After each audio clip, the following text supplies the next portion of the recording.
Coming up on Bobcat Breakdown, the MAC season has begun for the field hockey team. Despite the rough start to the season, we will take a look and see what the team has to do in order to repeat as conference champions. Also, after the women's hockey team began their season last weekend, it's the men's turn. Our analysts are ready to break down this and a lot more next on Bobcat Breakdown.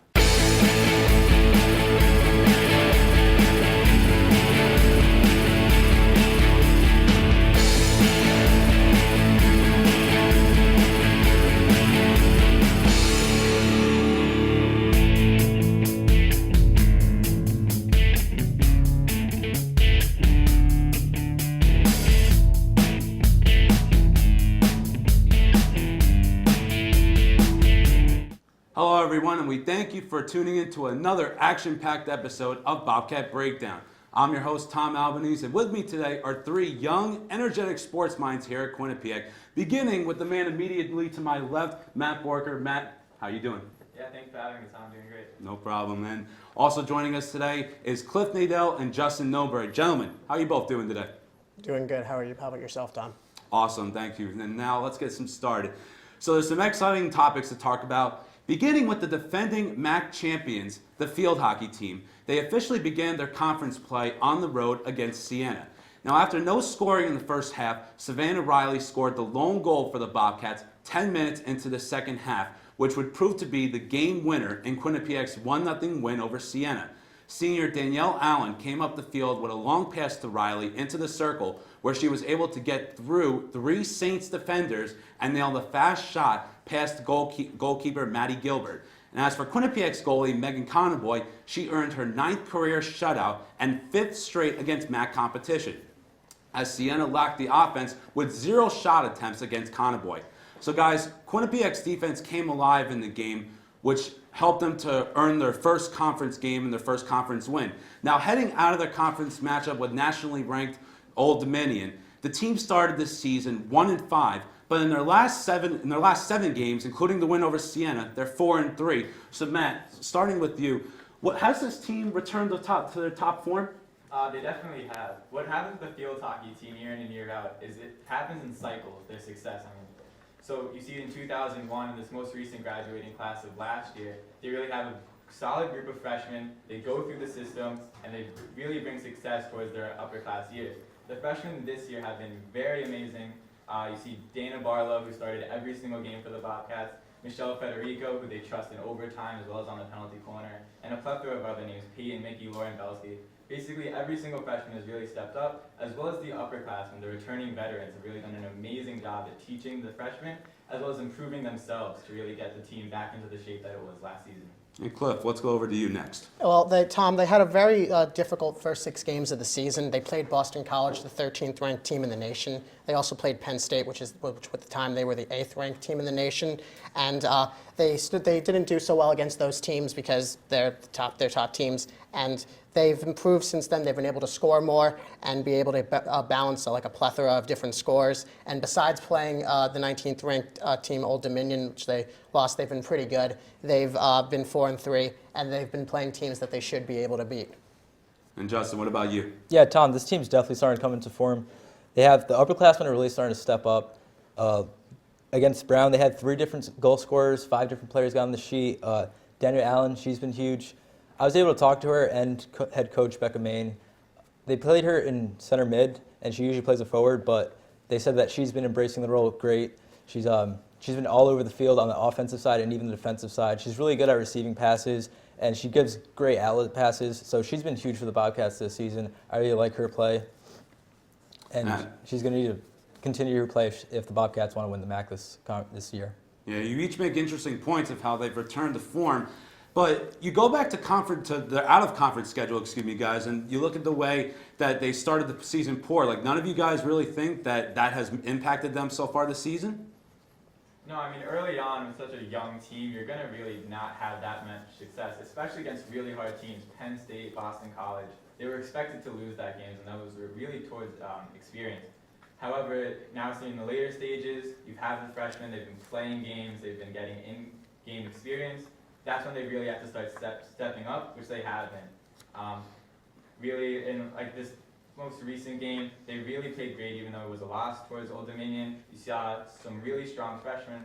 And also, Daniel Allen transitioning into that midfielder role allows other players to really step up. Leah Dietrich has been scoring lately, Savannah Riley as well. So they're getting a lot more players besides Daniel Allen into the offense. Yeah, guys, definitely. So the Bobcats do appear that they have grown stronger over the last several games. But having said that, the team has really gotten a charge on its offense thanks to role players, as each of you have mentioned, like Danielle Allen, Megan Conboy, and Savannah Riley.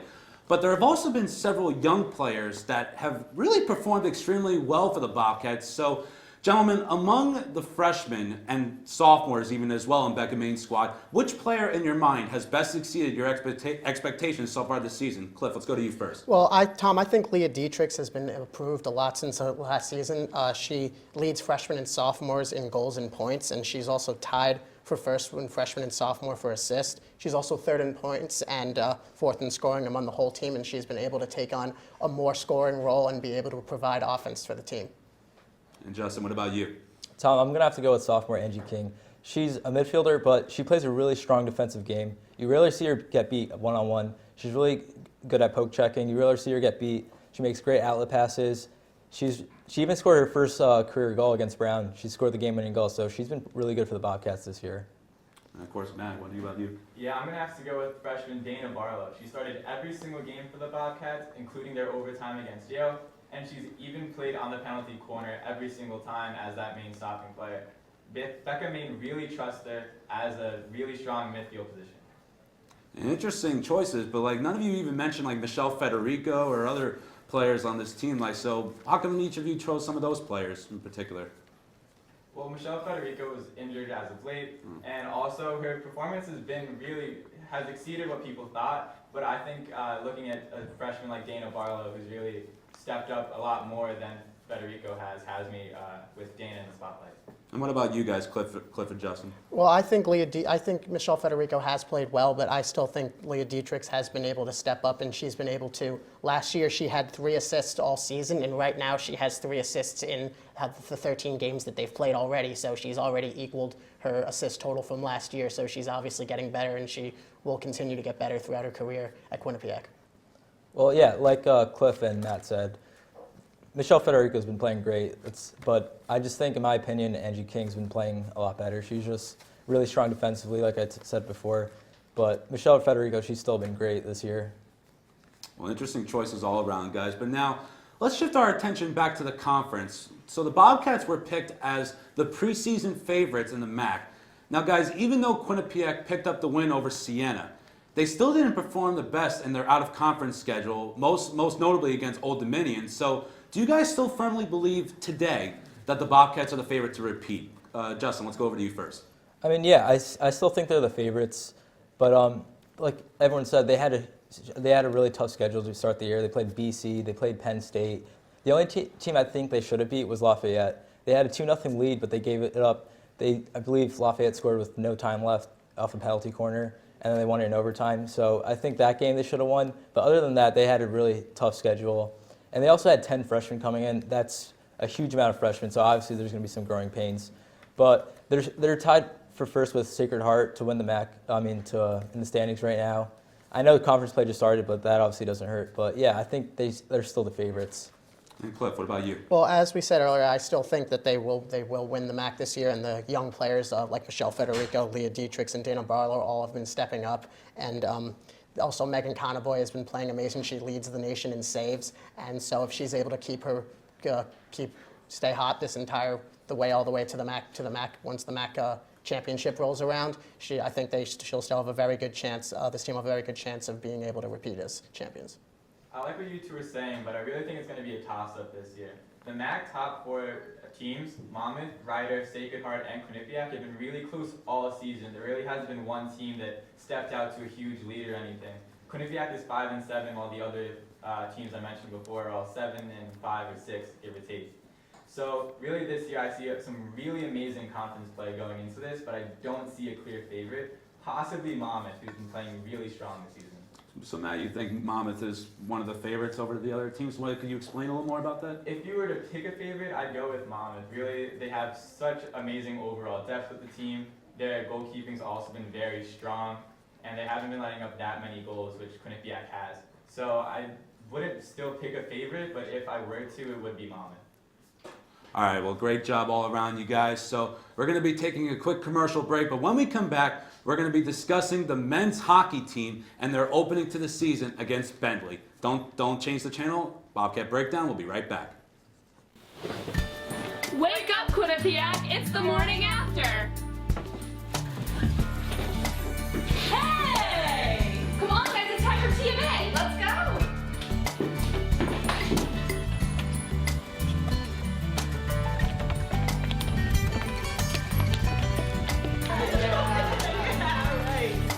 What's the morning after? Mondays at 10, only on Q30! Welcome to Joya Spa and Salon in Hamden. Whether you want a new look or the perfect wedding day hair, come to us for complete hair and nail care, cuts, styles, updos, extensions, and beautiful dimensional hair color, as well as manis and pedis, acrylics, gels, and shellac. Treat yourself to a facial, a peel, or microdermabrasion. Relax with a variety of massage techniques, including Swedish and hot stone massage. Joya Spa and Salon. Call today. Welcome to A Sheer Sensation, North Haven's premier cosmetology service, located at 140 Washington Avenue, minutes from Hamden. We offer an array of services from basic cuts and colors to lash extensions and formaldehyde-free keratin treatments. We also provide hair chalk and styling for men. When you spend $60, your Q card will get you 10% off. Call us at 203-239-6477 to make your next appointment at A Sheer Sensation. Welcome back, everyone, to Bobcat Breakdown. Coming off a 4-1 exhibition loss to Acadia, the number 15 nationally ranked men's ice hockey team opened their season against Bentley University on Saturday night. They skated to a 5-3 win over the Falcons. Freshman Bo Pieper earned his first collegiate goal 7.5 minutes into the game to give Quinnipiac a 1-0 lead. After a Bentley goal, Travis St. Dennis scored for the Bobcats to give them a 2-1 lead after the first period. Matthew Pekka scored in the second period for the Bobcats, and Sam Annis scored twice in the third period to seal the victory. And after the game, Quinnipiac jumped up 2 spots to number 13 in the USCHO.com poll. So guys, what did you take away from this game against Bentley? What were the positives and negatives that you took away? Cliff, let's start with you. Well, Tom, I think that they had, first of all, had a lot of dumb penalties. Like, for example, Sam Annis had a penalty that was a hitting from behind, so a player should know, his experience should know, if you see the player's numbers, you shouldn't continue with your check. And also, Gartig needs to play a bit better, even though it's early in the season and goalies take a little time to get started and get hot. He's very experienced, so I think he will be able to get back into his old form. And also the defense that I felt didn't play well in the defensive zone. They tried to contribute to the offense, but you're a defenseman, so you need to be able to contribute on the defensive side. And also Matthew Pekka, the captain, played very well. He had a goal and an assist, and he had a really nice goal where he had a wrister and it went into the top right corner of the goal. And also I like Coach Rand Pecknell's choices of the top 2 lines. I feel that they will create a lot of offense. And Sam Annis is now playing with 2 great playmaking lines, two great playmakers, and Tanner McMaster and Matthew Pekka, and they will be able to help him try to replicate his season from last year, kind of like how the Jones, they're very similar style, the 2 of them, how they play. Well, Cliff, I'm going to have to disagree with you on that. I don't think Gartig was at fault in any of the goals. The first goal, the Bentley forward was able to walk in front of the net and wrap it around him. The defense needs to be stronger in their crease. They need to check him out of there. They can't just allow a forward to walk in there and wrap it around. And the second goal was a 2-on-1. I mean, come on, you can't just... Yeah. The defense made a bad pinch. They lit up a 2-on-1. It's hard for a goalie to stop those. And then the third goal is a 5-on-3. I mean, there's really not much you can do when you're a goalie. You're moving across your crease, and then the wide open player just shoots it right in the net. So I think they need to stay composed. I mean, you can't give up a 5-on-3 with 4 minutes left in the third if you want to win games. So I think that defensively, they're going to need to step up. But like you said, offensively, they were good. They outshot them 37-17. That's a lot. And Matthew Pekka and Sam Ennis, they both scored. They're going to be relied heavily this year for offense, and they shined. So I don't think Gartek was his fault. I think it was mostly the defense. I think they need to step up if they want to win games. Look, you guys can talk about Gartig all you want, but I think the main story here was the freshmen and their ability to play some really solid games. Although not a lot of the freshmen really stood out besides Pieper and Landon Smith. However, all the other freshmen really played some really great gameplay, which I personally wasn't expecting to see in this first game. Kind of like a warm-up game, trying to get them experience within college play. However, I think all of them really played like they've already been playing for a couple seasons. Yeah, it's an interesting point that you bring out, Justin, about the way that the defense had collapsed. And it's interesting how you point out that Michael Gartek, it looked like some of those goals were not his fault. But like, what else did you see out of the team's defense that was really negative from the team? Well, I mean, I think they're more of an offensive-minded defense, most of the players. They're really good in the offensive zone. They get shots on net, and they're really good at finding passing lanes. But they just look kind of out of sync. They let players crash the net. They need to be stronger in front of the net. They need to clear the crease for Gartek if he wants to succeed. I thought they were out of position at times. They need to clear up those passing lanes. They need to block shots more. But I think it's just a matter of being a little rusty. So if they just need to get a few more games under the belt, and they should be fine. All right, guys, well, we're going to take a look at some of those comments that you touched on. After the game, head coach Rand Pecknell and some of his players discussed the team's performance. Here's a clip of what they had to say. You know, we didn't play our game. We didn't play our style. It was like run and gun, run and gun, run and gun. We weren't committing to playing our style, and we certainly always want our guys to play offense, but we want to be in good positions, and we didn't do that tonight. So I don't think it was a line combos. I just think it was the first game of the year, and kids were running. We just basically ran around the whole night. With a 2-goal lead and less than 4 minutes in the game, you know, you can't take those penalties. You know, we took actually before Tanner's hit, there was a hit from behind that was a maybe call, which was a really stupid play. Tanner's was stupid, and then Cliffy puts us down 5-1. You can't do that. You can't do that in one hockey game. The freshmen were pretty good tonight. I just think our returners, need to be better. They weren't very good tonight.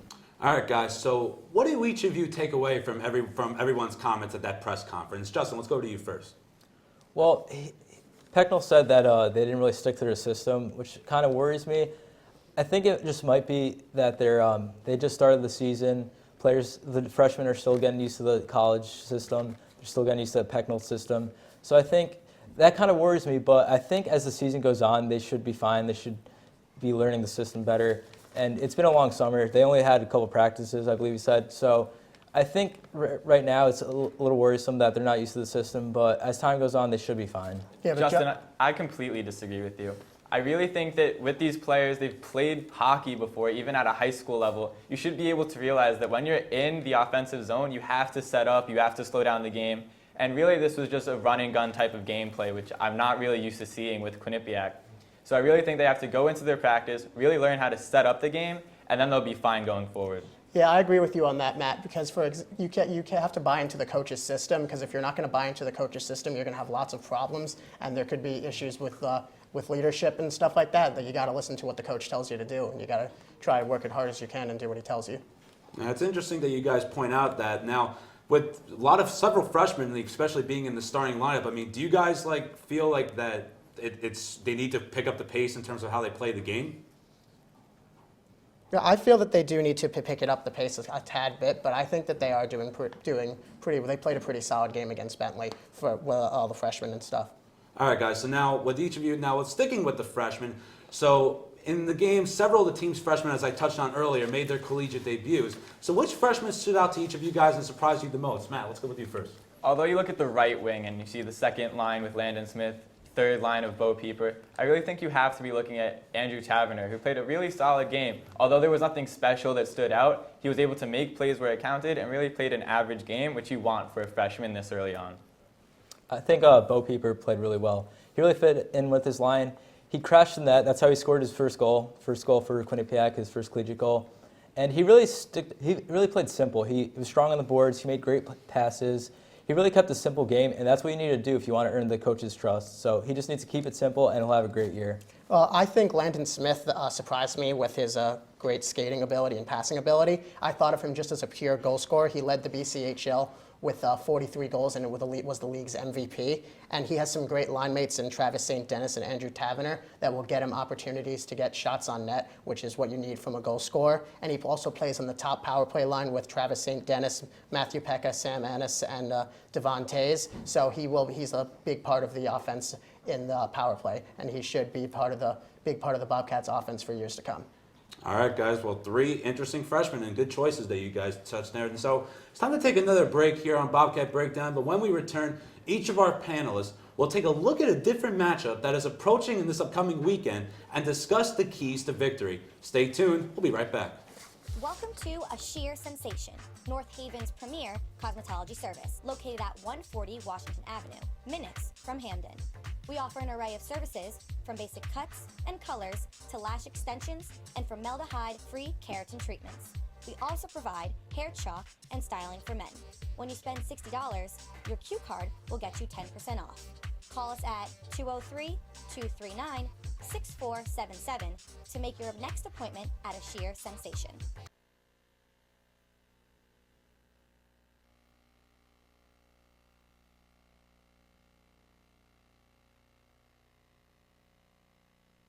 Welcome to Joya Spa and Salon in Hamden. Whether you want a new look or the perfect wedding day hair, come to us for complete hair and nail care, cuts, styles, updos, extensions, and beautiful dimensional hair color, as well as manis and pedis, acrylics, gels, and shellac. Treat yourself to a facial, a peel, or microdermabrasion. Relax with a variety of massage techniques, including Swedish and hot stone massage. Joya Spa and Salon. Call today.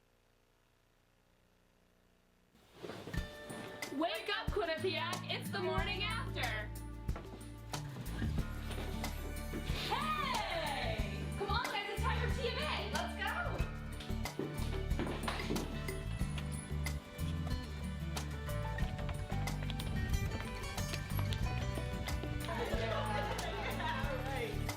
Watch the morning after, Mondays at 10, only on Q30! We're back on Bobcat Breakdown. All right, guys, Quinnipiac Athletics has been involved in big games over the last couple of weeks, and that's not going to stop this weekend with several interesting games going on. So, gentlemen, give me the most interesting game that Quinnipiac fans and students to watch this weekend. Matt, let's go with you first. You have to look at the field hockey game against Bryant. This is the second game in MAC conference play, and it's going to be a very huge game for them. They played really poor against Siena, even though they were an 0-10 team. Bryant at 3-7, you want to see them really step up and show their dominance, especially facing teams like Ryder and Monmouth, who all have been playing very solid with their 7 wins on the season. And I think for the game of the week this week is the men's ice hockey team's home-and-home series against UMass Lowell, the 9th-ranked team in the nation, who upset the number 4th-ranked Boston College, and they beat them 5-2. And so I feel that that's a very important game this weekend. It'll be a big confidence boost for the Bobcats if they are able to win, beating the 7th-ranked team in the nation, and also the team that upset perennial powerhouse Boston College. And UMass Lowell is also looking for revenge from last season, because last season Quinnipiac beat them in the home-and-home series they played last year. Tom, I'm going to have to go with Monmouth for men's soccer on Saturday. They have a chance to climb over Monmouth in the standings. They're just one game behind them. If they win, they'll jump over them. They haven't lost a game since September 17th. Borja's been huge. He has 4 shutouts in his last 5 games, and I believe that if he continues his strong play, the men's soccer team will be great this year. Cliff, can you really look at men's hockey and say that a game, their second game of the season, can actually be considered important, especially when you're looking at men's soccer and women's field hockey, where they're both about to play very important key matchups in conference?